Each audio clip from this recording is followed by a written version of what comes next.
Hello and welcome back. What we have here is a water damaged A12. The problem was that it was not charging because of the water damage. The pin on this FPC connector got corroded and broke off. And to our surprise, we found it in the charging board connector.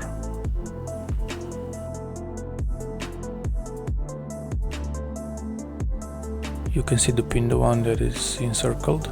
It remained stuck in the connector. Next step was to very carefully take it off because it is some sort of a spring loaded, and you have to be very careful because it's gonna fly in the third dimension and you're never gonna find it again.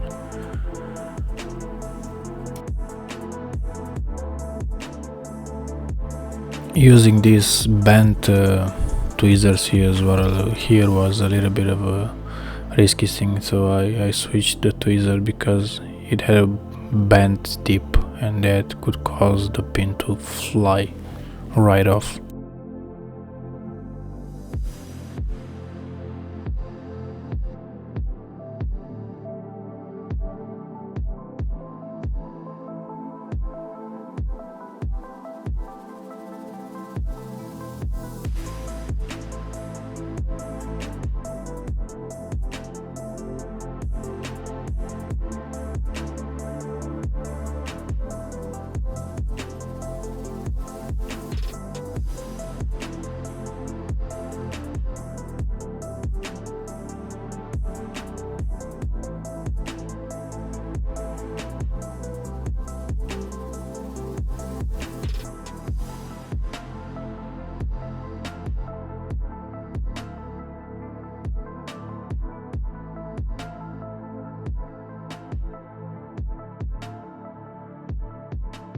Next step was to inspect the FPC and to scrape off the corrosion and prepare the soldering of the pin.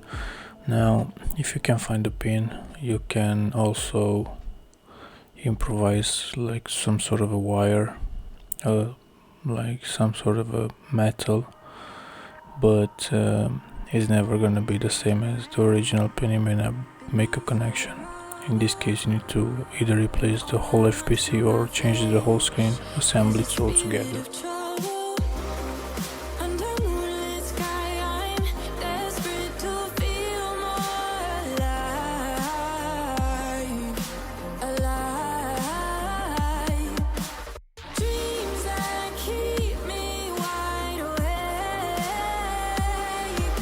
Here, instead of using solid solder, we used solder paste and put a little bit on the pad where the pin is gonna get connected, and with the soldering iron we heat up the paste and it's gonna stick to the pads. Now there's some excess which we can take off, and when this happens, like these bridges, all you need to do is to put some flux and the solder is going to flow to the soldering iron. As you can see in this situation, all we did was to put some flux, nothing else.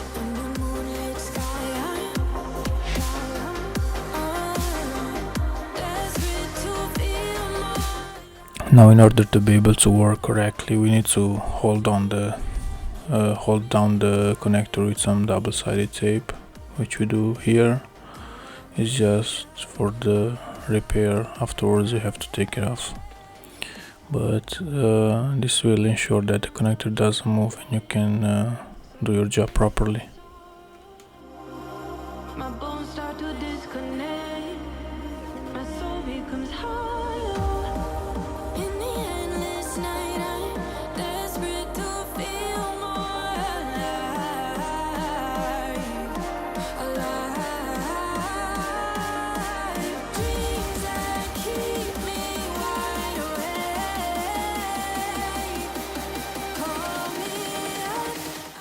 Now, this might look easy, but it's actually a very delicate process, and you can even damage it even more than this, to the point where you have to replace the connector. There is no other way. But if you have the small enough size tip and patience, you can definitely do this type of repair without a problem.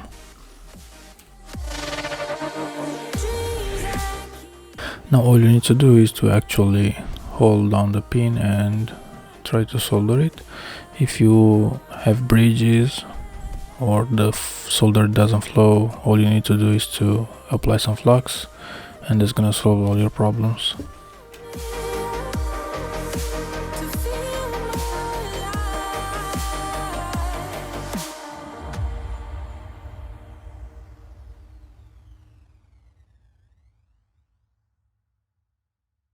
Now, since we have there some pins that are very poorly soldered, we'd like to have a good job in the end, so we're gonna reflow them all the section that we worked on, so they're nice and neat, they have a good connection.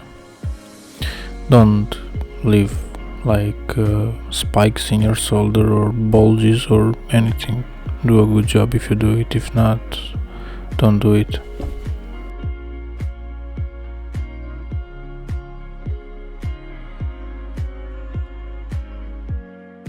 When you're working at connectors, after your job is done, you have to clean them very well to make sure that you don't have any flux left, because that can cause imperfect contacts and future problems.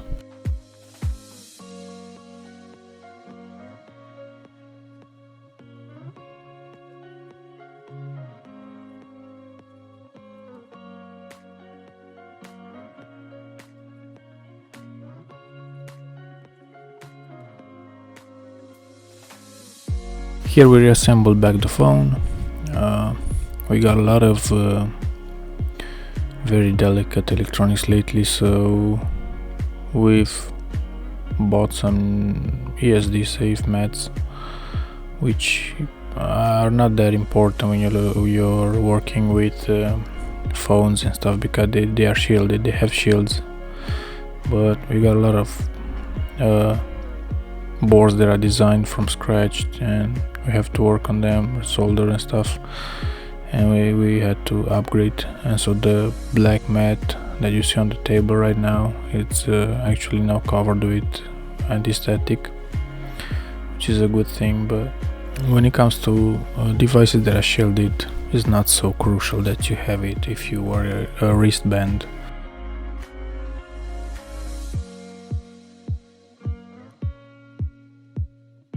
The little green box you see here is actually from medicine, or medicine organizer or something like that. It's very useful to organize your screws. Usually phones don't really have more than 3-4 types of screws in them, so it's a very useful and very small way of organizing the screws from a phone. Especially even laptops, they don't really exceed 4 or 5 types of screws. Only iPhones have the long screw damage stuff, and those are way you have to be way more careful when you're working with iPhones. Now here we are testing the phone, so it's charging, but we need to see that it's fast charging, not only slow charging. So we use a voltmeter, and you can see it's 8.42 volts, 43 and 1.26 amps. So the phone is fine. If this one helps in any ways, hit a like and see you on the next one.